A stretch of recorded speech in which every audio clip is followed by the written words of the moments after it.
नमस्कार। Human computer interaction, मानव computer के बीच में जो संवाद है, इस कोर्स के सप्ताह 5वें में आपका स्वागत है।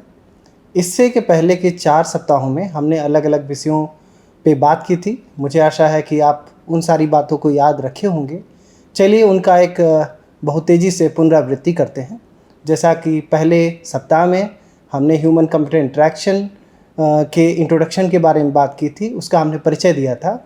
उसमें हमने बताया था गुड डिज़ाइन क्या होता है, बैड डिज़ाइन क्या होता है, और आप अपने व्यावहारिक जीवन में आस-पास में अलग-अलग जो भी उपकरण, जो भी चीज़ें आप देखते हैं, चाहे वो मोबाइल हो, चाहे वो वेबसाइट हो, चाहे वो दरवाजे हों या खिड़की हो, जो भी चीज़ें आप अपने उपयोग में लाते हैं, आप उसके बारे में सोचते हैं, क्या वह अच्छा डिज़ाइन का एग्ज़ाम्पल है या बुरा डिज़ाइन का एग्ज़ाम्पल है। हमने अलग-अलग उसके कैरेक्टरिस्टिक्स के बारे में बात की थी, किन बातों का आपको ध्यान रखना चाहिए अच्छे डिज़ाइन के लिए और बुरे डिज़ाइन के लिए उनको अवॉइड करना चाहिए। जैसा कि हमने बात की थी कि एक अच्छा डिज़ाइन के लिए हमें उसको सिंपल बनाना है, उसको एक तरह से कंसिस्टेंट बनाना है, और साथ में हमें इन बातों का ध्यान देना है कि कैसे हम उपयोगिता बढ़ा पाएँ, कैसे हम जो उपयोग करता है उसके अनुभव को बढ़ा पाएँ, कैसे वो ईज़ी टू लर्न है और कैसे वो आसानी से उसको अपने याद में रख सकता है। इस बारे में हमने बात की थी। हमने एक सैंपल प्रोजेक्ट के बारे में बात की थी। जैसा कि हमने बताया था कि इस पूरे कोर्स के दौरान मैं आपसे आशा करता हूँ कि आप भी अपना खुद का एक कोई प्रोजेक्ट बनाएंगे, और जो भी अलग-अलग चीज़ें हम सीख रहे हैं इस अलग-अलग सप्ताहों में, आप उनका प्रयोग कर रहे हैं और स्टेप बाय स्टेप आप उनको पूर्ण कर रहे हैं। जैसे अगर हम आगे बात करें तो हमने उस सप्ताह में ये भी बात की थी कि कैसे आप ये जो वर्ल्ड है आज फिज़िकल वर्ल्ड से एक तरह से डिजिटल वर्ल्ड की तरफ मूव कर रहा है। पहले जो सारी चीज़ें दो मनुष्यों के बीच में संवाद से होती थी, दो मनुष्यों के बीच में परस्पर क्रिया से होती थी, आज उनमें से एक तरह से कह सकते हैं कि जो जिससे आप बातचीत कर रहे हैं वो एक डिजिटल उपकरण की होता जा रहा है। वो मोबाइल हो सकता है, वो वेबसाइट हो सकता है, वो रोबोट हो सकता है, वो अलग-अलग चीज़ें उपकरण हो सकते हैं। तो हमने जैसे बात की थी उसका मुख्य उद्देश्य ये था कैसे हम जो अलग मनुष्य हैं उनकी दैनिक क्रियाएं हैं, उनको कोई कार्य करने के लिए जो भी परेशानियों का सामना करना पड़ रहा है उसको हम कैसे आसानी से ह्यूमन कंप्यूटर इंटरेक्शन के फाउंडेशन और फंडामेंटल टेक्निक से हम कैसे उनको सही तरीके से कर सकते हैं। तो उसके बाद द्वितीय अध्याय में हमने बात किया था डिज़ाइन के ऊपर। डिज़ाइन के बारे में हमने विस्तार से बातचीत की थी। हमने बातचीत की थी कि कैसे डिज़ाइन प्रिंसिपल, कैसे डिज़ाइन थिंकिंग, इन सब चीज़ों का इंटरेक्शन डिज़ाइन में एक अहम रोल है, क्योंकि हम कोई भी इंटरेक्शन डिज़ाइन के माध्यम से अगर कोई भी एक परस्पर क्रिया के माध्यम से उपकरण, कंप्यूटर, मोबाइल और मनुष्य के बीच में जो संवाद करना चाहते हैं, जो कार्य करना चाहते हैं उसको अच्छे से करना है, तो कैसे डिज़ाइन थिंकिंग और डिज़ाइन प्रोसेस को फॉलो करते हुए एक आप अच्छा और बहुत ही उपयोगी सिस्टम बना सकते हैं। हमने अलग-अलग केस स्टडी के माध्यम से भी इन सब बातों पे चर्चा की थी। हमने एयरबीएनबी का एग्ज़ाम्पल दिया था, हमने वाई कॉम्बिनेटर का एग्ज़ाम्पल दिया था। कैसे एयरबीएनबी जो कि 2008 में काफ़ी सिंपल वेबसाइट थी, जो एक तरह से होस्ट और ट्रैवलर की समस्याओं को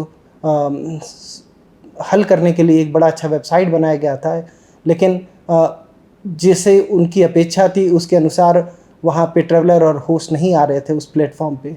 तो कैसे उन लोगों ने डिज़ाइन थिंकिंग के माध्यम से पहले जो उनके उपयोगकर्ता हैं, चाहे वो होस्ट हो चाहे वो ट्रैवलर हो, उनसे सहानुभूति के माध्यम से उनके ज़रूरतों को समझने के लिए, उनकी आशाओं को समझने के लिए कैसे डिज़ाइन थिंकिंग के माध्यम से वो सारी चीज़ों को पता करते हैं, और कैसे डिज़ाइन प्रोसेस के माध्यम से अलग-अलग तरीक़ों से वह उनको क्रियान्वित करते हैं स्टेप बाय स्टेप माध्यम से। जैसा कि हमने द्वितीय सप्ताह में डिज़ाइन के बारे में बात की थी। डिज़ाइन में हमने बात की थी कैसे डिज़ाइन प्रिंसिपल के माध्यम से आप अच्छी डिज़ाइन बना सकते हैं अपने उपयोगकर्ताओं की समस्याओं को सॉल्व करने के लिए। हमने बात की थी कैसे आपका डिज़ाइन जो होना चाहिए वो इंक्लूसिव और एक्सेसिबल होना चाहिए, जिससे कि वह केवल कुछ लोगों तक सीमित ना होकर ढेर सारे लोगों तक पहुंच सके, आप उनकी समस्याओं का निदान कर सकें। ऐसा हमने उस अध्याय में, उस सप्ताह में हमने पढ़ाई की थी। तीसरे सप्ताह में हमने इंटरेक्शन के बारे में बात की थी, कैसे जो भी मनुष्य और जो कंप्यूटर या अन्य उपकरण उनके बीच में संवाद आप बड़े अच्छे से कर सकते हैं। उस सप्ताह में हमने बात की थी कैसे डिज़ाइन थिंकिंग और डिज़ाइन प्रोसेस के माध्यम से आप एक इंटरेक्शन डिज़ाइन को बड़े अच्छे सुगम तरीके से किसी भी आपके उपयोगकर्ताओं की समस्याओं का समाधान कर सकते हैं। ख़ासतौर पे हमने डिज़ाइन थिंकिंग के माध्यम से हमने बात की थी कैसे आप अपने उपयोगकर्ताओं की समस्याओं को अच्छे से समझ सकते हैं, उनकी ज़रूरतों को समझ सकते हैं और उनको क्रियान्वित कर सकते हैं डिज़ाइन प्रोसेस के माध्यम से स्टेप बाय स्टेप तरीके से। डिज़ाइन थिंकिंग में प्राइमरली हमने बात की थी कैसे पहले स्टेप में हम एम्पैथाइज़ करते हैं, हम अपने जो उपयोगकर्ता हैं उनसे सहानुभूति रखते हुए उनको उनके बारे में जानने की कोशिश करते हैं, उनकी आशाओं को जानने की कोशिश करते हैं। उसके बाद हमने बात की थी कैसे नेक्स्ट स्टेज डिफ़ाइन में जो भी समस्याएं हैं उनको क्लियर तरीके से, सही तरीके से, सिंपल तरीके से आप उसको परिभाषित कर सकते हैं जैसा कि डिफ़ाइन स्टेप में होता है। उसके बाद जो अगला स्टेप आता है वो आइडिएशन का स्टेप आता है जिसमें आप आइडिएट करते हुए, विचार करते हुए अलग अलग उन समस्याओं के बारे में एक तरीके से जो प्रोस्पेक्टिव सॉल्यूशन हो सकते हैं, समाधान हो सकते हैं, उसके बारे में आपने विचार करते हैं। उसके बाद जो अगला स्टेप हमने पढ़ा था, हमने ये बात की थी कि कैसे आप जो भी पॉसिबल सॉल्यूशन है उनका एक नमूना बनाने की कोशिश करते हैं जो कि प्रोटोटाइप स्टेप में होता है। प्रोटोटाइप एक तरह से टॉय सिस्टम होता है जो दिखने में, प्रयोग करने में एक्चुअल सिस्टम की तरह होता है, पर उसमें कुछ कमियां होती हैं, चाहे वो दिखने में हो, चाहे वो उसकी अलग अलग फंक्शनैलिटी के बारे में हो। और अगला जो स्टेप होता है मेनली उसको इम्प्लीमेंटेशन, क्रियान्वयन का स्टेप होता है, जैसे हम उसको फाइनली कैसे उसको आगे जाके अपने उपयोगकर्ताओं के लिए लॉन्च कर सकें। उसके बाद डिज़ाइन प्रोसेस में हमने बात की थी कैसे इन सारी चीज़ों को आप स्टेप बाय स्टेप तरीके से सीख सकते हैं। उसके बारे में हमने अलग अलग टेक्निक्स के बारे में बात की थी, जैसे कि यूज़र स्टडी के माध्यम से, यूज़र रिसर्च के माध्यम से हम क्या करते हैं कि हम अपने उपयोगकर्ताओं के बारे में जानते हैं, उनकी ज़रूरतों के बारे में जानते हैं। तो इस तरीके से आप अलग अलग चीज़ों को देख सकते हैं। हमने डिज़ाइन प्रोसेस के बारे में बात की थी जहाँ पे हमने एक तरह से ये बात की थी कैसे डबल डायमंड डिज़ाइन प्रोसेस है, उसके माध्यम से उसमें हम अपने उपयोगकर्ताओं की ज़रूरतों को समझते हुए उसको अच्छे से समझते हैं। तो उसमें हमने ये डिस्कस किया था, उसमें एक तरह से 2 स्टेजेस होते हैं, एक समस्या क्षेत्र होता है और एक समाधान क्षेत्र होता है। समस्या क्षेत्र में हमने देखा था पहले वो डाइवर्जेंट स्टेप होता है जहाँ पे आप जितने भी पॉसिबल समस्याएं होते हैं उनको बारे में सोचते हैं, और उसके कन्वर्जेंट स्टेप में हम ये एक तरह से जो कुछ प्रॉब्लम जिस पे हम काम करना चाहते हैं उसको डिफ़ाइन करते हैं, उसको क्लियरली मेंशन करते हैं। उसके बाद जो दूसरा समस्या क्षेत्र था, समाधान क्षेत्र था, उसमें एक तरह से हम पहले डाइवर्जेंट स्टेप में जितने भी पॉसिबल सोल्यूशन हो सकते हैं उनके बारे में चर्चा करते हैं, उनके बारे में विचार करते हैं, गहन अध्ययन करते हैं, और उसके बाद कन्वर्जेंट स्टेप में पुनः हम एक तरह से उसका जो भी ऑप्टिमल बेस्ट सोल्यूशन होता है उसको करते हैं। तो इस तरीके से इस डबल डायमंड डिज़ाइन प्रोसेस के माध्यम से हम एक बहुत ही उपयोगी सोल्यूशन निकालते हैं। तो हमने एक एयरबीएनबी के माध्यम से, एयरबीएनबी के एग्जाम्पल के माध्यम से एक केस स्टडी के बारे में भी बड़े अच्छे से चर्चा की थी, कैसे वह 2008 में एक बहुत ही छोटी कंपनी थी और जहाँ पे एक अच्छा आइडिया होने के बावजूद, विचार होने के बावजूद, इस नवाचार के बावजूद वह बड़े अच्छे बिजनेस को नहीं कर पा रहा था, क्योंकि वहाँ पर जो ट्रैवलर हैं चाहे होस्ट हैं वो दोनों उस प्लेटफॉर्म पे अच्छे से नहीं आ पा रहे थे। तो उसका सबसे बड़ा रीज़न जो था, कारण था, वो पता करने के लिए उन्होंने डिज़ाइन थिंकिंग का सहारा लिया और उसके माध्यम से उन्होंने जाना किन समस्याओं का उनके दोनों होस्ट और ट्रैवलर्स को फेस करना पड़ रहा है, किन चुनौतियों का सामना करना पड़ रहा है। उसके हिसाब से फिर उन्होंने डिज़ाइन प्रोसेस के माध्यम से उनका समाधान निकाला और आज के ज़माने में हम देख सकते हैं कि एयरबीएनबी कितनी बड़ी कंपनी है। जैसा कि हमने एग्जाम्पल के माध्यम से डिस्कस किया था, वाई कॉम्बिनेटर जो कि एक वेंचर कैपिटलिस्ट है, वीसी फर्म है, जो कि अलग अलग नवाचार बेस्ड कंपनियों को एक तरह से उनमें पैसे लगाती है, आर्थिक सहायता प्रदान करती है, जिससे कि आप अपनी कंपनी को, अपने विचार को बड़े स्तर पर ले जा सकें। तो मेरी आशा है कि आप भी शायद आपके जो विचार होंगे वाई कॉम्बिनेटर में उसमें पिच करिए, प्रोटोटाइप बनाइए, उनको दिखाइए कि कैसे यह लोगों की समस्याओं का समाधान कर सकता है और आप भी अपने कंपनी को, स्टार्टअप को एक बड़े लेवल तक, ऊंचे लेवल तक ले जा सकते हैं। ऐसे ढेरों एग्जाम्पल हैं जो कि वाई कॉम्बिनेटर के सहयोग के माध्यम से आज बड़ी कंपनी बन चुके हैं। जैसे एयरबीएनबी की हमने एग्जाम्पल की बात की। एयरबीएनबी में उस समय $20,000 केवल एयरबीएनबी ने खर्च किए थे 2009 में, और आज लगभग उसका जो वैल्यूएशन है आप कह सकते हैं $100 बिलियन के आसपास है। तो करीब $20,000 हम कह सकते हैं कि एक तरह से आज के समय में $6 बिलियन के आसपास बन गया, जो कि आप कह सकते हैं कि 2.5 लाख गुना के आसपास रिटर्न उनको मिला। सिमिलरली अगर हम इंडिया की बात करें तो इंडिया की भी ढेरों कंपनियां हैं जो वाई कॉम्बिनेटर के माध्यम से उसका लाभ उठा पाई हैं। जैसे आप आजकल हर तरफ अलग अलग डिजिटल पेमेंट करते हैं, तो रेजर पे का नाम आपने सुना होगा, जिसके माध्यम से आप तुरंत डिजिटल वैलेट और इन तरीक़ों से तुरंत पेमेंट कर पाते हैं। तो रेजर भी एक तरह से कह सकते हैं कि वाई कॉम्बिनेटर के द्वारा आर्थिक सहयोग से बनाई गई शुरुआत में कंपनी थी, और आज कितनी बड़ी कंपनी बन गई है। और मुझे आशा है कि आपकी भी कंपनी, आपके भी विचार को, नवाचार को एक ऊंचाइयों पर ले जाया जा सकता है अगर आपको एक अच्छा आइडिया हो। ह्यूमन की जो आपके उपयोगकर्ता हैं उनकी कमियों को आप अच्छे से समझें, उनकी ज़रूरतों को आपको अच्छे से समझें, और उसके बेसिस पे जो आपका नवाचार का आइडिया होगा। ऐसे ढेरों वीसी फर्म है, वाई कॉम्बिनेटर केवल एक एग्जांपल के तौर पे मैंने बताया। 100x वीसी इंडिया में है, और भी कई ढेर सारे वीसी फर्म है, सिक्विया कैपिटल है, और ढेर सारे ऐसे हैं जिनसे आप आर्थिक सहायता प्राप्त करके अपने कंपनियों को बड़ी ऊंचाइयों पर ले जा सकते हैं।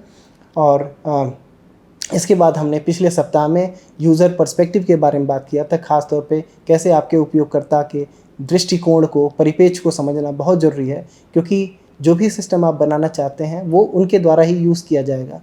अगर वो ऐसे बनाए गए सिस्टम को यूज़ करना चाहते हैं, वो तभी अच्छे से सावधानीपूर्वक, या कह सकते हैं सरलतापूर्वक यूज़ कर सकते हैं, और कुशलतापूर्वक यूज़ कर सकते हैं, और उसका ज़्यादा से ज़्यादा लाभ उठा सकते हैं। वो तभी पॉसिबल है अगर आप उनके परिप्रेक्ष्य को समझें, उनके दृष्टिकोण को समझें, उनकी आशाओं को समझें।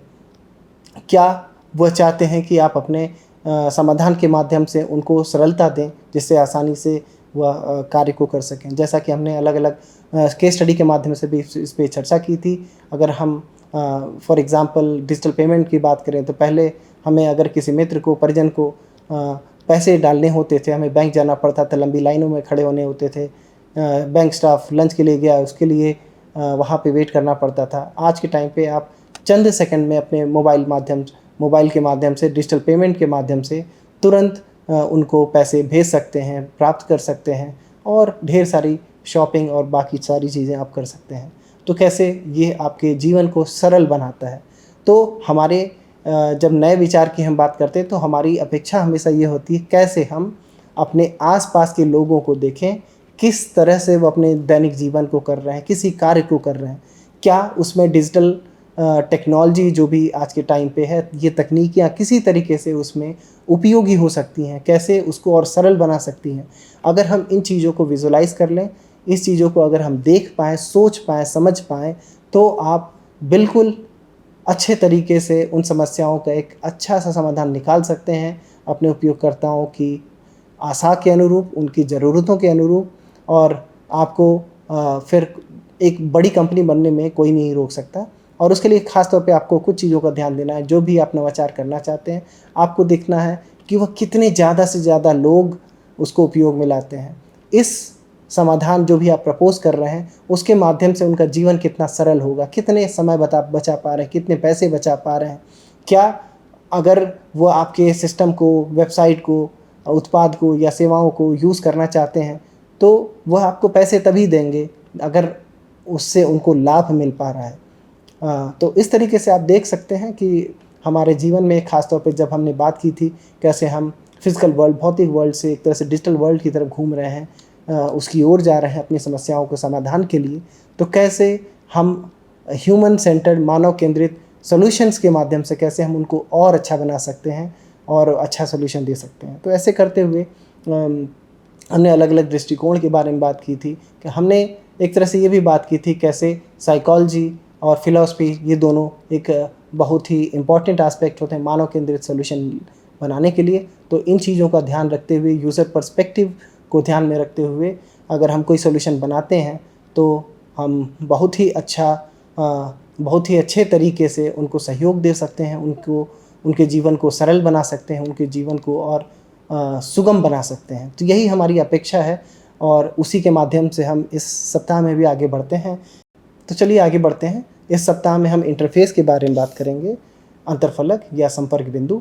तो एक तरह से हम जैसे पहले भी बात किए थे कि जब भी हम किसी डिजिटल सॉल्यूशन को बनाते हैं, human computer interaction based system बनाते हैं, तो संवाद के लिए कोई बिंदु होना चाहिए, संवाद के लिए कुछ इंटरफेस होना चाहिए, अंतरफलक होना चाहिए, जिसके माध्यम से आप अपनी ज़रूरतों को सिस्टम के सामने रख सकें। चाहे वो प्रश्न पूछना हो, चाहे वो कोई इंस्ट्रक्शन देना हो, उस तरह से आप कर सकते हैं। तो अगर हम ऐसे आगे बढ़ें तो इस अध्याय में हम देखेंगे कि कैसे संपर्क बिंदु एक अहम भूमिका निभाता है किसी भी मानव केंद्रित सिस्टम के लिए। एक क्विक पुनरावृत्ति अगर हम करें पिछले अध्याय में, पिछले सप्ताह में, तो हमने यूज़र पर्सपेक्टिव के बारे में बात की थी।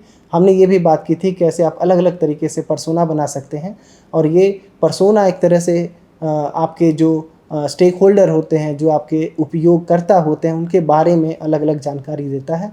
तो हमने बताया था कैसे आप 3 से 5 एक पर्सोना बना सकते हैं आपके सिस्टम के अनुरूप। और उसके बाद हमने बात की थी कैसे आप अलग अलग जो डेटा आप संचय करते हैं, इकट्ठा करते हैं, कैसे उसका सिंथेसिस करके आप अलग अलग इन्फॉर्मेशन को निकाल सकते हैं। हमने उसके बारे में अलग अलग टेक्निक्स की बात की थी, हमने एफिनिटी मैप की बात की थी, हमने अलग अलग तरीक़ों से उसको अलग अलग ग्रुप में, कैटेगरी में बनाने की बात की थी। उसके बाद हमने डिज़ाइन थिंकिंग के बारे में फिर से डिस्कशन किया था। हमने ट्यूटोरियल के माध्यम से यूज़र पर्सपेक्टिव के बारे में और भी जानकारी आपको प्रदान करने की कोशिश की थी, और पैनल डिस्कशन के माध्यम से उसके बारे में और जानकारी दी थी।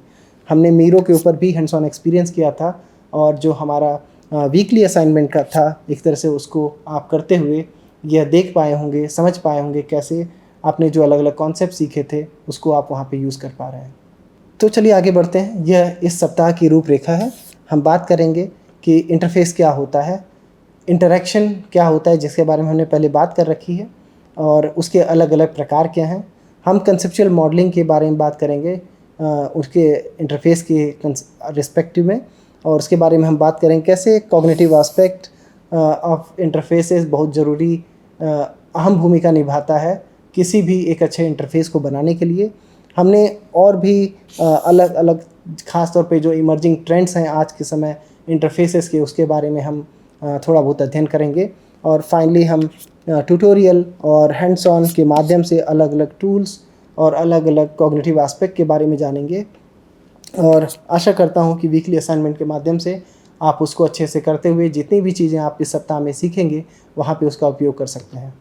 तो चलिए स्टार्ट करते हैं। इंटरफेस सबसे पहले हम इंटरफेस, इंटरेक्शन और उसके प्रकार के बारे में जानेंगे। तो उसके पहले अगर हम बात करें यूज़र पर्सपेक्टिव में, हमने क्विकली डिस्कस किया था कि आपके जो उपयोगकर्ता हो सकते हैं वो अलग अलग प्रकार के हो सकते हैं, उनकी कॉग्निटिव स्किल्स अलग हो सकती है, कॉग्निटिव कैपेसिटी अलग हो सकती है। तो उन सब चीज़ों को ध्यान रखते हुए अलग अलग ये इंटरफेस जो होंगे वो अलग अलग उन तरह के कह सकते हैं कि जो आपके उपयोगकर्ता होंगे उनको समस्याओं को समाधान करने के लिए बड़े आसानी से काम करेंगे। तो चलिए आगे बढ़ते हैं। इंटरफेस क्या है? Interface are the medium through which user and system communicate.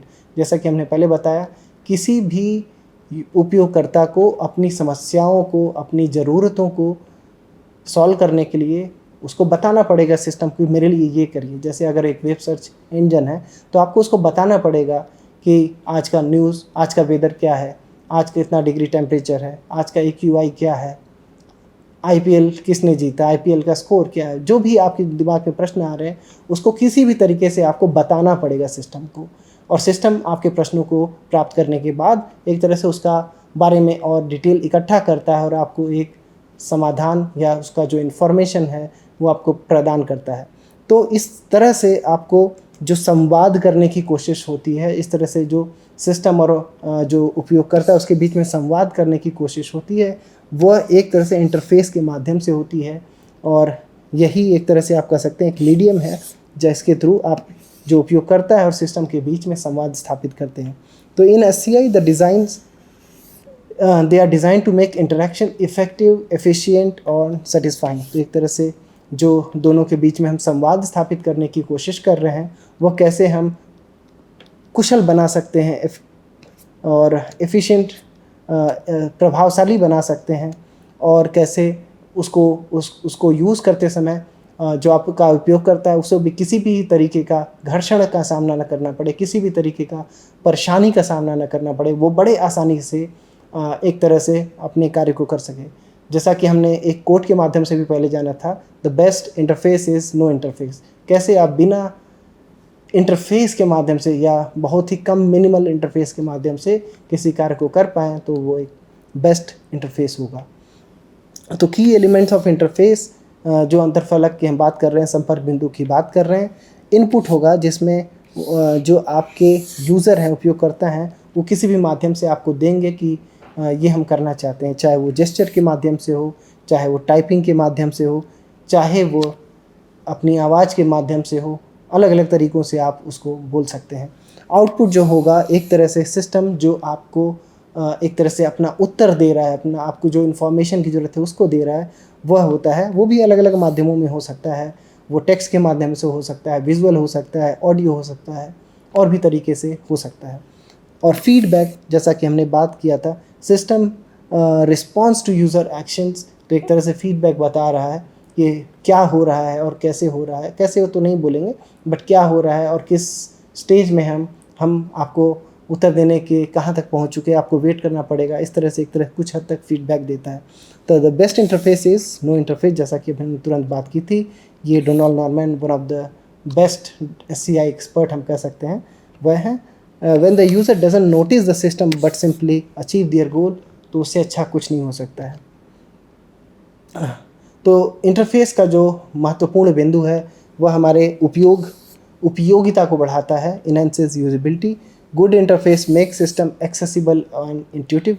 कैसे बहुत सहज तरीके से और सुगमतापूर्वक आप अपने कार्य को कर सकते हैं। जैसे एग्जांपल के तौर पे यहाँ पे हम दे सकते हैं ATM interface with clear step by step instruction. कैसे आप अपने कार्य को कर सकते हैं, बैलेंस चेक कर सकते हैं, पैसे निकाल सकते हैं, पैसे जमा कर सकते हैं, एंड सो ऑन। उसी तरीके से ये एक तरह से एक्सेसिबिलिटी को भी फैसिलिटेट करता है और इंक्लूसिव डिज़ाइन बनाने में हमें मदद करता है। तो inclusive design ensure usability for the people with disability. तो जैसा कि हम एक्सेसिबिलिटी में हमने बात की थी, कैसे हम सभी लोगों को इर्रेस्पेक्टिव ऑफ अगर वो किसी भी तरीके से डिसेबिलिटी से ग्रसित हैं, परेशान हैं, तो भी हम उनको अपने उपकरण के माध्यम से या सेवा के माध्यम से उनको उनके कार्य को करने में मदद करते हैं। जैसे कि हमने बात की थी कैसे विजुअली इम्पेयर्ड जो यूज़र आपके होते हैं उनको स्क्रीन रीडर के माध्यम से वेबसाइट पे जो भी इंफॉर्मेशन है उसको पढ़ के सुनाता है, वो उसको सुन पाते हैं, समझ पाते हैं। तो design is not just what it looks and feel like, design is how it work. तो कैसे आप बहुत ही सिंपल तरीके से kind of with minimal interface, very simple interaction, आप कैसे सारे कार्य को पूरा करते हैं, यह बहुत इंपॉर्टेंट बात होती है। तो ये हमें एक तरह से इनोवेशन की तरफ भी ले जाती है। Interfaces open now new possibility for interaction. जैसे आज के तौर पे अब हम AR VR की बात करते हैं, जेस्चर के माध्यम से बात करते हैं, और भी अलग तरीक़ों से बात करते हैं, कैसे आप अलग अलग कार्य कर सकते हैं। जैसे कि एग्जांपल के तौर पे यहाँ दिया गया है जेस्चर कंट्रोल इन टेस्ला व्हीकल। आज के टाइम पे जो ऑटोनोमस व्हीकल्स होते हैं वह या सेमी ऑटोनोमस व्हीकल होते हैं, कैसे केवल आपको इवन जेस्चर के माध्यम से भी आप अलग अलग कार्य बड़े आसानी से कर सकते हैं, आपको बहुत ज़्यादा परेशान होने की ज़रूरत नहीं होती है। तो अलग अलग कोड के माध्यम से आप इसके बारे में जान सकते हैं, इसकी महत्ता को समझ सकते हैं। तो जैसे कि हमने बताया कि ह्यूमन कंप्यूटर इंटरेक्शन में जब भी हम ह्यूमन जो मानव हैं और कंप्यूटर या अन्य उपकरण हैं उनके बीच में संवाद करना चाहते हैं, इंटरेक्शन करना चाहते हैं, तो बीच में एक इंटरफेस जो होता है, संपर्क बिंदु होता है, वह उसको अचीव करने में मदद करता है। तो इस तरह से अगर आप देखेंगे तो यहाँ पे 3 की एलिमेंट्स हैं। ह्यूमन जो कि संवाद करना चाहता है, अपने प्रश्न को पूछना चाहता है। मशीन जो कि उसके प्रश्न को सुन के उसका उत्तर देना चाहता है, उसके कार्य को करना चाहता है। इंटरफेस जो कि एक तरह से उसका संपर्क बिंदु है। तो यहाँ पे आप ऐसे देख सकते हैं कैसे जो ह्यूमन होता है वह अलग अलग माध्यमों से इन्फॉर्मेशन को, प्रश्नों को मशीन को देता है, और मशीन उन चीज़ों को आप प्रोसेस करके एक तरह से वापस मनुष्य को देता है, और मनुष्य अपने अलग अलग सेंसरी माध्यमों से उनको समझता है और आगे प्रोसेस करता है। तो ये एक बहुत ही सिंपल एक तरह से उसका विजुलाइजेशन आप कह सकते हैं, कैसे ह्यूमन जो होता है अलग अलग ज़रूरतों के साथ, अलग अलग स्किल के साथ, अलग अलग गोल्स के साथ कैसे कॉग्निटिव और फिजिकल कैपेबिलिटीज़ के साथ इंटरेक्शन कर पाता है। और मशीन जो होते हैं हार्डवेयर सॉफ्टवेयर सिस्टम हो सकते हैं, रोबोट कंप्यूटर व्हीकल हो सकते हैं, जो कि अलग अलग सेंसर एक्चुएटर एल्गोरिथम के माध्यम से आपके पूछे गए प्रश्न का जवाब देते हैं, कार्य करते हैं और आपको दिखाते हैं कि देखो ये कार्य हो गया है। और अगेन ये सारी चीज़ें एक तरह से इंटरफेस के माध्यम से हो रही हैं। तो इंटरफेस जो है होता है द मीडियम इनेबलिंग इंटरेक्शन। वो टच स्क्रीन हो सकता है, बटन हो सकता है, वॉइस असिस्टेंट हो सकता है, अलग अलग ये माध्यम हो सकते हैं। तो अगर हम इंटरेक्शन की बात करें तो जैसे कि उसको हमने पहले के अध्याय में बड़े डिटेल में डिस्कस किया था, it refers to the communication and the action between a user and the system जो फैसिलिटेटेड बाय इंटरफेस। तो जो इंटरफेस है, जो कि अंतरफलक है, संपर्क बिंदु है, उसके माध्यम से ये संवाद स्थापित करता है दोनों लोगों के बीच में, मनुष्यों और उसके करस्पॉन्डिंग जो ह्यूमन मनुष्यों और जो दूसरी तरफ जो कंप्यूटर या उपकरण है उसके बीच में। एक तरह से इसमें इनपुट होता है जो कि यूज़र के द्वारा होता है, अलग अलग तरीक़ों से होता है, चाहे वो क्लिक करने से हो, टाइप करने से हो, जेस्चर से हो, बोलने से हो, या अलग अन्य क्रियाओं से हो। और सिस्टम का जो रिस्पांस होता है वो आपको सिस्टम डिस्प्ले करता है, रिज़ल्ट को फीडबैक देता है या कुछ अन्य माध्यमों से बोलता है जिसको आप सुन सकते हैं। तो की एलिमेंट हमने जैसे डिस्कस किया, यूज़र, सिस्टम, कॉन्टेक्स्ट और गोल। क्योंकि इस बात का भी ध्यान देने की ज़रूरत है किस सिचुएशन में किस तरीके से इंटरेक्शन हैपन हो रहा है वो हमें और मदद करता है। तो interaction is an essence of SCI। It transform static system into dynamic user centric experiences, एलेंडिक्स ने बोला था। अगर हम इंटरेक्शन के इम्पोर्टेंस की बात करें तो ये उपयोगिता को बढ़ाता है, कुशलता को बढ़ाता है। It improves user satisfaction and engagement. जो आपका उपयोगकर्ता का अनुभव हो, यूज़र एक्सपीरियंस, उसको कैसे और अच्छे से बढ़ा सकता है और उनके इंगेजमेंट को, उनके सहयोग को और अच्छे से बढ़ा सकता है।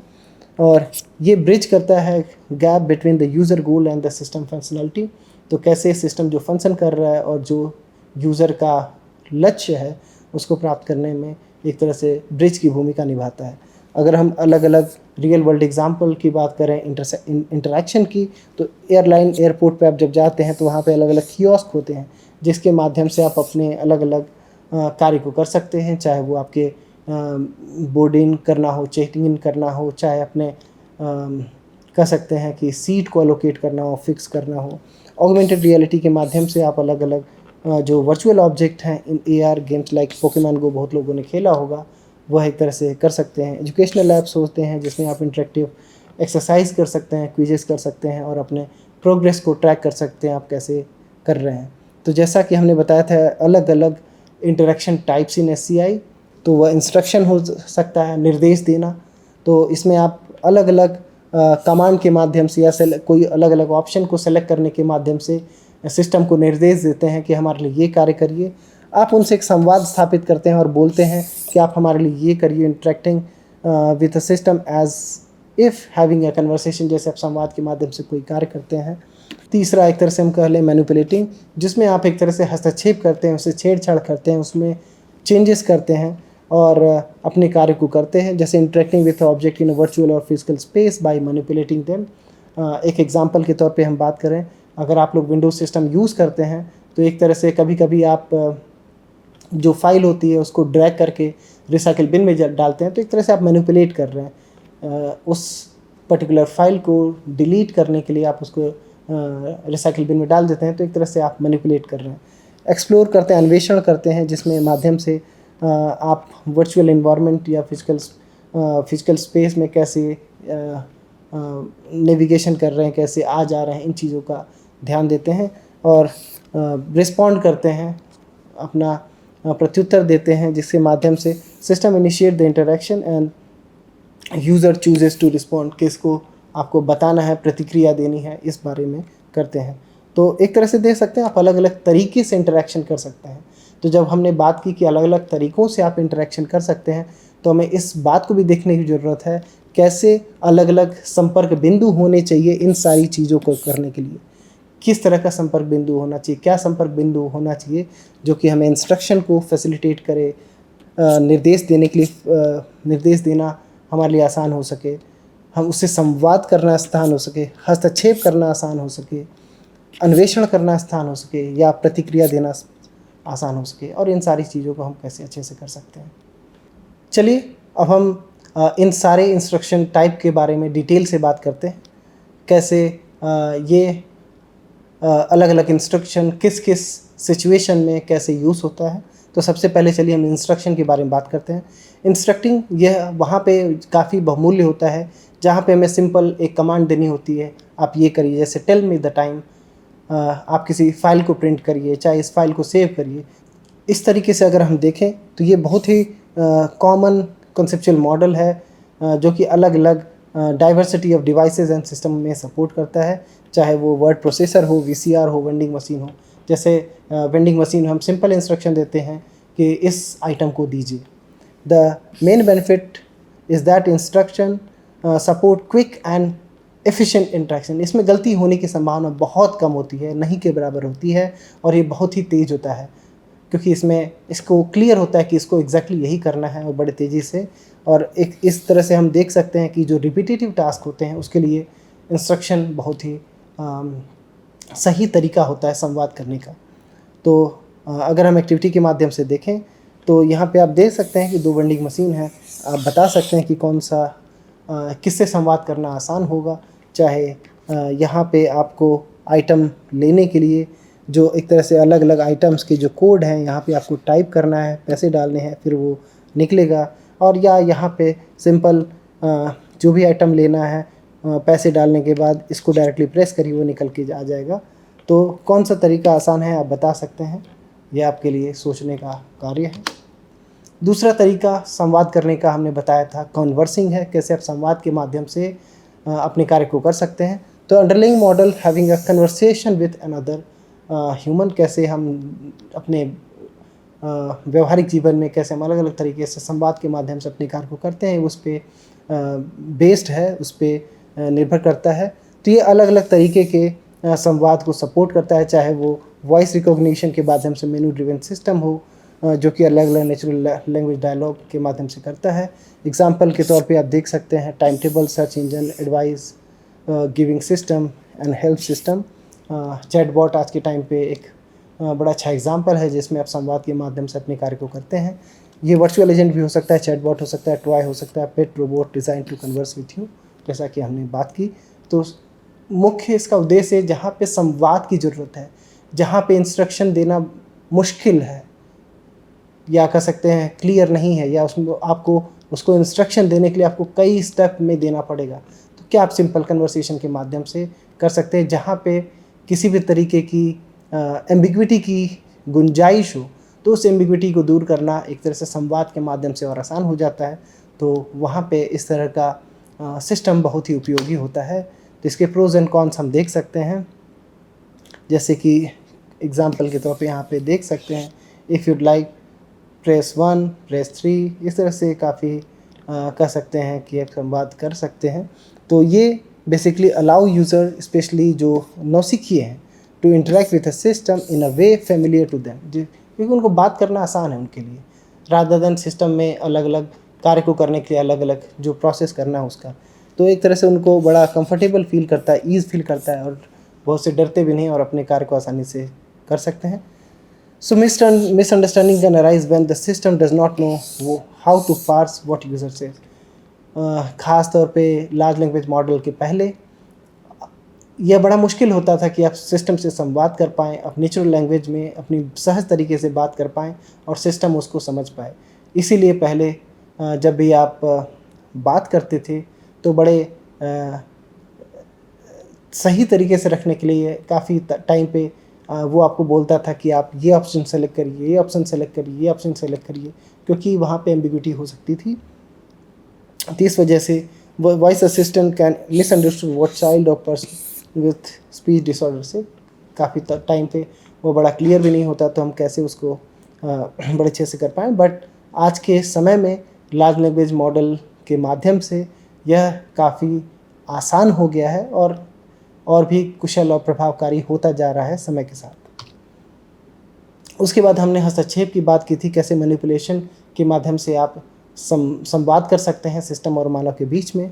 तो इट इन्वॉल्व्स ड्रैगिंग, जैसे आप किसी भी, जैसे एग्जांपल हमने शुरू में दिया था, कैसे एक फाइल को आप उठा के जो आपका रिसाइकिल बिन है उसमें ड्रैग एंड ड्रॉप करते हैं, वो डिलीट हो जाता है। या एक फ़ोल्डर में ये फाइल जो एक फ़ोल्डर में है दूसरे फोल्डर में आप डालना चाहते हैं तो ड्रैग एंड ड्रॉप करके यहाँ पे डाल देते हैं। तो एक तरह से एग्जांपल है हस्तक्षेप का, selecting, opening, closing, zooming, action on virtual object, ये भी एक तरह से हस्तक्षेप है। जैसे मैप आप यूज़ करते हैं, उसको जूम करते हैं, जूम इन जूम आउट करते हैं, तो भी एक तरह से हस्तक्षेप हो रहा है, जिसके माध्यम से आप जो भी जानकारी आपको चाहिए, जो कार्य आप करना चाहते हैं, बड़े आसानी से आप कर पा रहे हैं। तो it exploits user knowledge how to move and manipulate in the physical world. कुछ समय इसको करने के लिए हम कह सकते हैं कि फिजिकल कंट्रोलर भी होते हैं, जैसे आप अलग अलग गेम यूज़ करते हैं, जैसे नितेंदु एक बहुत ही पॉपुलर वीडियो गेम है जहाँ पे आप अलग अलग मैनिपुलेशन करते हैं और खेलते हैं। एयर जेस्चर है, जैसे माइक्रोसॉफ्ट किनेक्ट है, और in control the movement of an on screen avatar, उस तरह से आप अलग अलग तरीके से इनको यूज़ करते हैं। टैग फिजिकल वर्ल्ड है, they are manipulated in a physical world, result in a physical digital event such as animation, उस तरीके की चीज़ें आप देखते हैं कैसे मैनिपुलेट होते हुए, हस्तक्षेप होते हुए आप उससे अपना कार्य कर पा रहे हैं।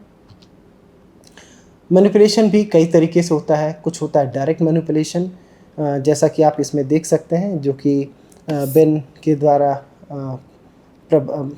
बोला गया था। तो इसके 3 कोर प्रॉपर्टीज़ हैं: continuous representation on object and action of interest, physical action and button pressing instead of issuing commands with complex syntax. जैसे कि हमने बताया, सबसे पहले मैं इंस्ट्रक्शन के माध्यम में, जैसे कि फॉर एग्जांपल कमांड लाइन है, उसके माध्यम से आप कोई भी कमांड डालते हैं अपने इंस्ट्रक्शन के लिए, तो जो नौसिखिए होते हैं, जो नए यूज़ करने वाले लोग होते हैं, उनके लिए वो काफ़ी मुश्किल होता है उसको करना।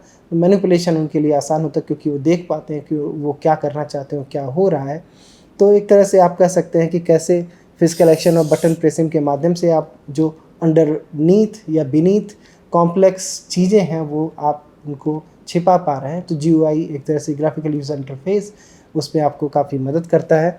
Rapid reversible action with immediate feedback on the object of interest, आप तुरंत देख पाते हैं क्या हुआ। जैसे कि हमने एग्जांपल दिया था, ये जो पर्टिकुलर फाइल है, अगर आप इसको दूसरे फोल्डर में डालना चाहते हैं, तो आप देखते हैं कि जब जैसे ही आपने इसको मूव किया, वो यहाँ से डिलीट हो गया या यहाँ से हट गया और इस फाइल के अंदर दिखने लगा। तो तुरंत आप देख सकते हैं कि जो आप करना चाहते थे हुआ कि नहीं। इस फाइल को हमने रिसाइकिल बिन में डाल दिया, तो यहाँ से डिलीट हो गया, रिसाइकिल बिन के अंदर आ गया। तो एक तरह से डायरेक्ट उसको देखना और समझना आसान होता है। इसके बेनिफिट जैसे कि हमने बताया, नौसिखियों के लिए काफ़ी आसान होता है इसको करना। एक्सपीरियंस यूज़र भी बड़े अच्छे से, बड़े तेज़ी से इस कार्य को कर सकते हैं।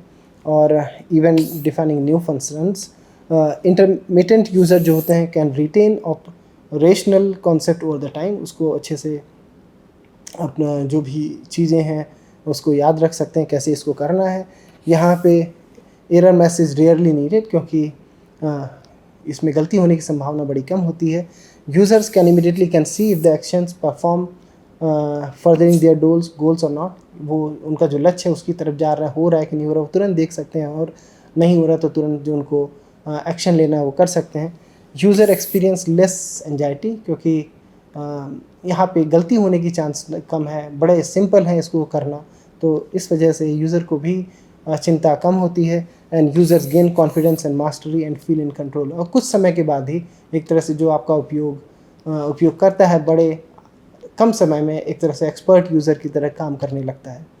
तो इसके कुछ नुकसान भी हैं, जैसे कि some people take the metaphor of direct manipulation too literally, जैसा मेटाफर है उसको कुछ ज़्यादा ही समझ लेते हैं गलत तरीके से। Not all task can be describe by objects and not all action can be done directly, जैसे कि मैंने बताया कि कई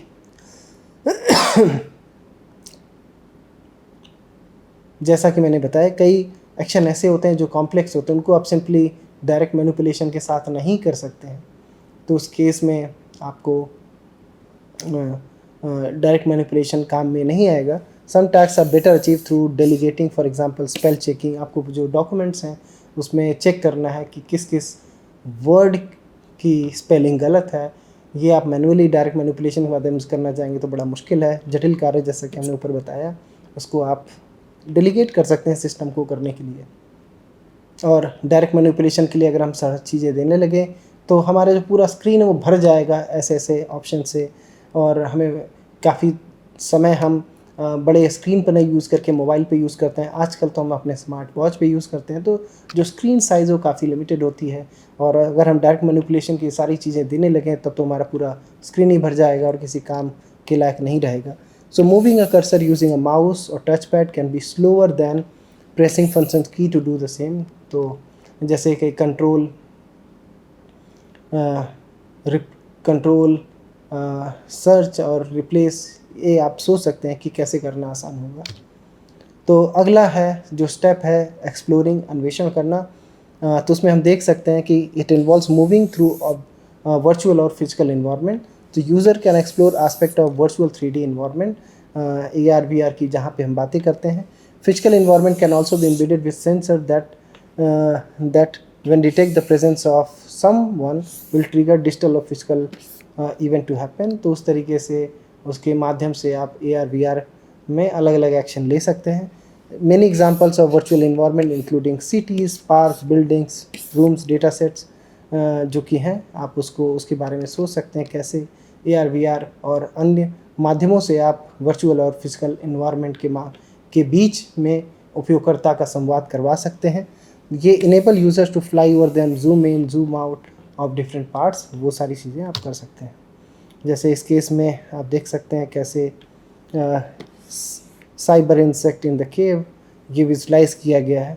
अगर आप विजुलाइजेशन के माध्यम से देखें तब तो फिर भी ठीक है, बट काफ़ी समय में कुछ चीज़ें काफ़ी बड़ी दिखती हैं जो कि रियल लाइफ में होती है। जैसे कि यहाँ पे लिखा गया है seeing things larger than life in VR। जैसे यहाँ पे जो मनुष्य है और जो ये साइबर जो एक तरह से स्पाइडर है या इंसेक्ट है वह काफ़ी बड़ा दिख रहा है।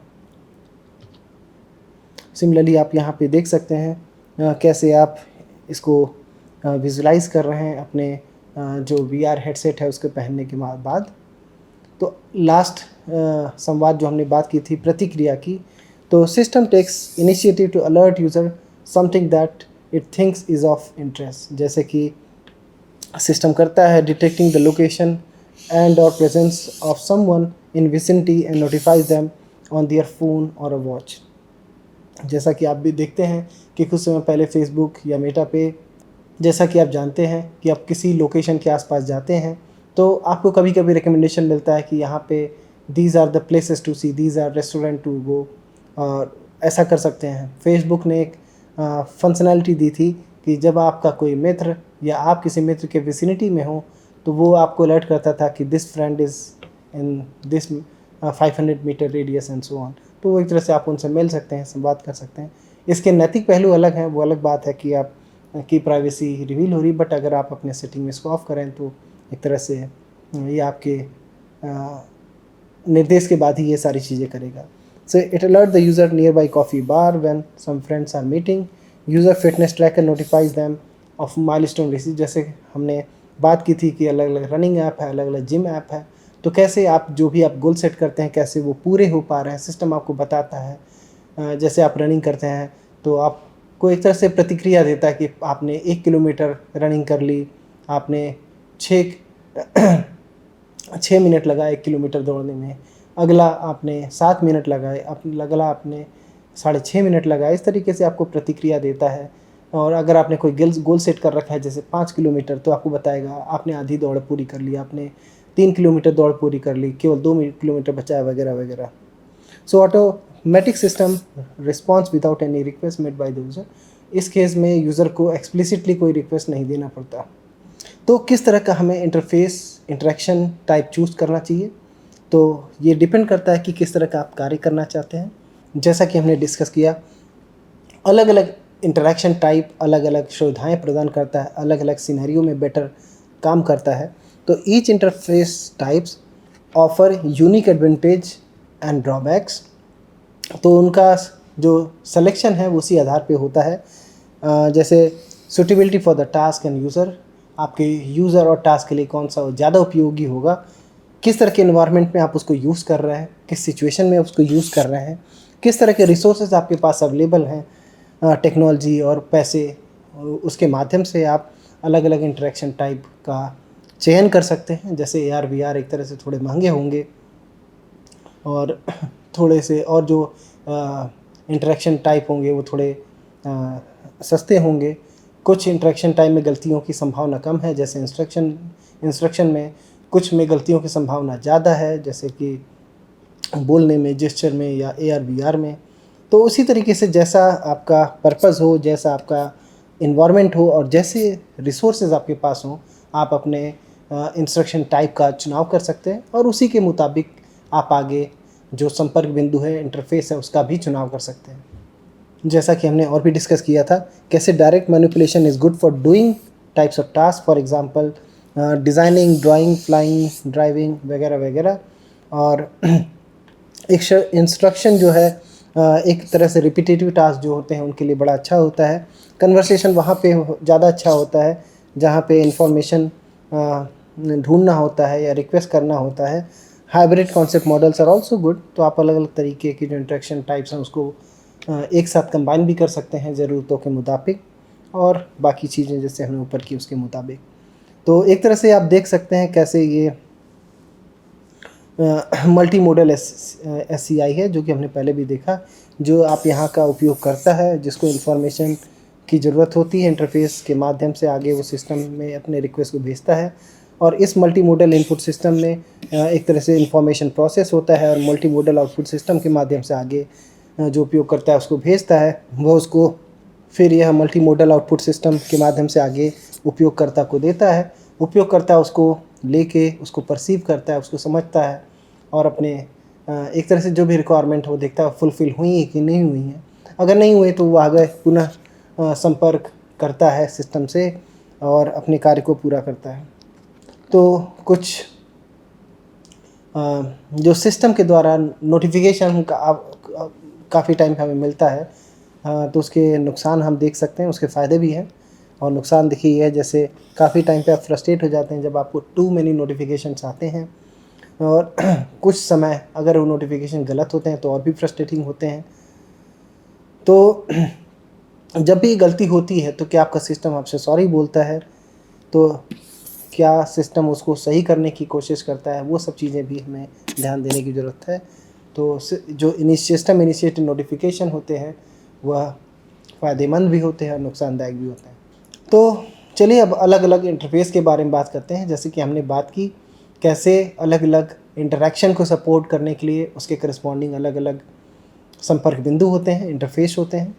जैसे कि ग्राफिकल यूज़र इंटरफेस, जो कि बहुत ही सिंपल, नोविस जो आपके यूज़र हैं उनके लिए बड़े आसानी से उसको यूज़ कर सकता है। सिंपल एक आइकन के माध्यम से, मेनू के माध्यम से, विंडोज़ के माध्यम से अपने कार्य को करता है। जैसे Microsoft Windows, Mac OS, mobile apps, इन सब चीज़ों में GUI के माध्यम से आप बड़े सहज तरीके से, यूज़र फ्रेंडली तरीके से अलग अलग मल्टीटास्किंग कार्यों को बड़े कुशलता और प्रभावशाली तरीके से करते हैं।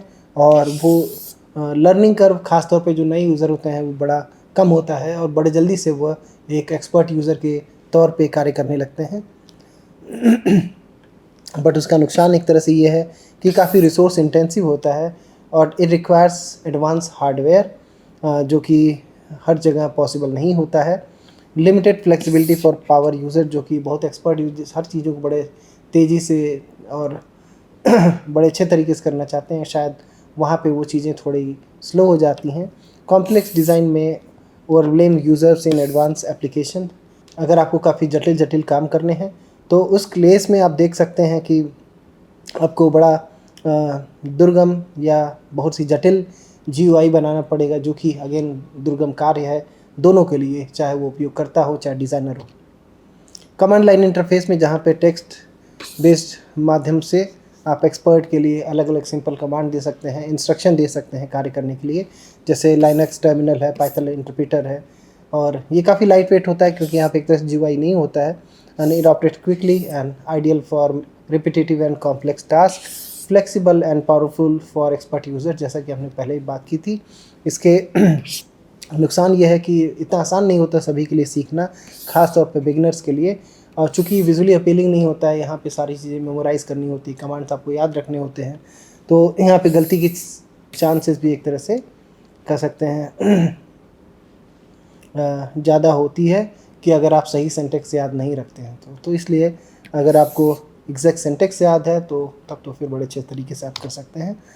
सो नेचुरल यूज़र इंटरफेस, जहाँ पे बड़े नेचुरल तरीके से, सहज तरीके से मनुष्य अपने कार्य करता है, क्या उसको करते हुए अपने कार्य को कर सकता है, तो अपने जेस्चर के माध्यम से, वॉइस के माध्यम से, टच के माध्यम से कैसे आप किसी कार्य करते हैं।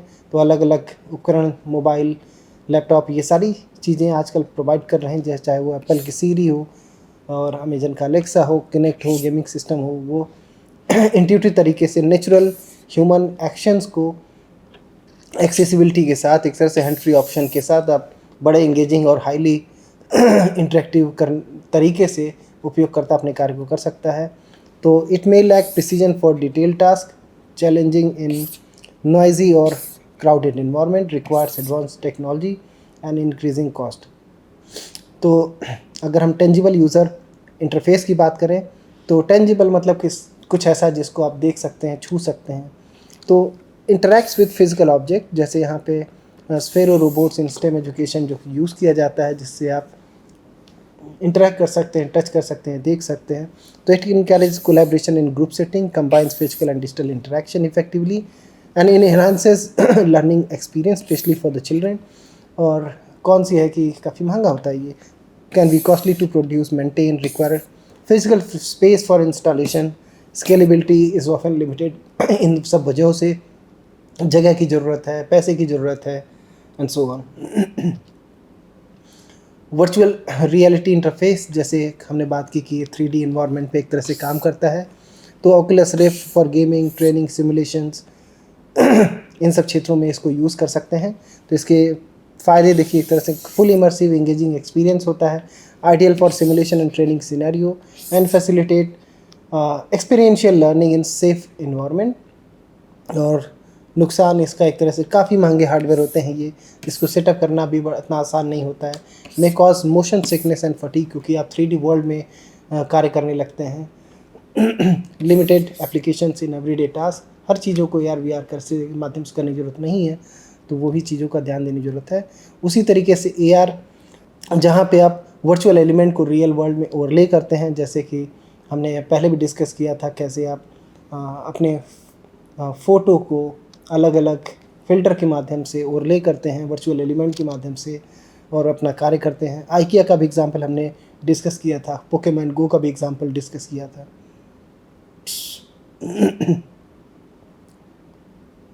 तो इसके फ़ायदे आप देख सकते हैं, it combines real and virtual world seamlessly, versatile across fields like retail, health care, education, at it enhances real world interaction with overlay. तो आप चाहे वो मैप हो, चाहे वो एजुकेशन से रिलेटेड हो, चाहे वो गेम से रिलेटेड हो, चाहे वो उपयोगिता से रिलेटेड हो, जैसे हमने IKEA का बात किया था। और नुकसान इसके एक तरह से ये है कि heavily dependent on the hardware and battery life, expensive to implement at scale, may distract user from their surrounding. तो इन सब चीज़ों का ध्यान देना चाहिए। तो ये इंटरफेस भी एक तरह से आप देखेंगे तो समय के साथ इवॉल्व हो रहे हैं और अलग अलग इंटरेक्शन के मुताबिक इवॉल्व हो रहे हैं, अलग अलग ज़रूरतों के मुताबिक इवॉल्व हो रहे हैं, अलग अलग यूज़र की ज़रूरतों के मुताबिक इवॉल्व हो रहे हैं। जो कि अगर हम देखें तो अभी interfaces has evolve from simple text based command, जो कि बहुत पहले हुआ करते थे, और अभी आज के टाइम पे काफ़ी इमर्सिव और कॉन्टेक्स्ट अवेयर सिस्टम के मुताबिक काम कर रहे हैं। तो अगर हम फेजेस को देखें तो एक तरह से command line interface, GUI interface, web based interface, natural user interface है, और अभी इमर्सिव इंटरफेसेस की हम बात करते हैं। और अगर हम रियल वर्ल्ड एग्जांपल देखें इन सब चीज़ों के, तो GUI, जैसे आप सिंपल गूगल डॉक उठाते हैं, उसमें अलग अलग तरीके से अलग अलग टूल बार के माध्यम से काम करते हैं। वॉइस इंटरफेस की बात करें तो जैसे Amazon Alexa, hands free smartphone control, VR, Google Earth VR, और भी अलग अलग गेम्स जो होते हैं, AR, Snapchat filters, Pokemon go and other भी चीज़ें जैसे हमने बात की थी, जो कि augmented reality applied to the faces for entertainment. Touch interface जैसे आईफोन मल्टी टच जेस्चर और पिंच टू जूम वगैरह वगैरह आप करते हैं। एक तरह से ये जो इंटरेक्शन टाइप आप देख सकते हैं, description of what user is doing when interacting with the system, for example instructing, talking, browsing, responding. और इंटरफेस स्टाइल जो है, the kind of interface use to support the interaction, for instance command menu, gesture query वगैरह वगैरह, इस सब चीज़ों को कैसे स्टाइल दोनों सपोर्ट करते हैं। इसी के साथ हम यहाँ पे एक छोटा सा ब्रेक लेते हैं और इसके सेकेंड पार्ट के साथ हम पुनः जल्दी आएंगे। धन्यवाद।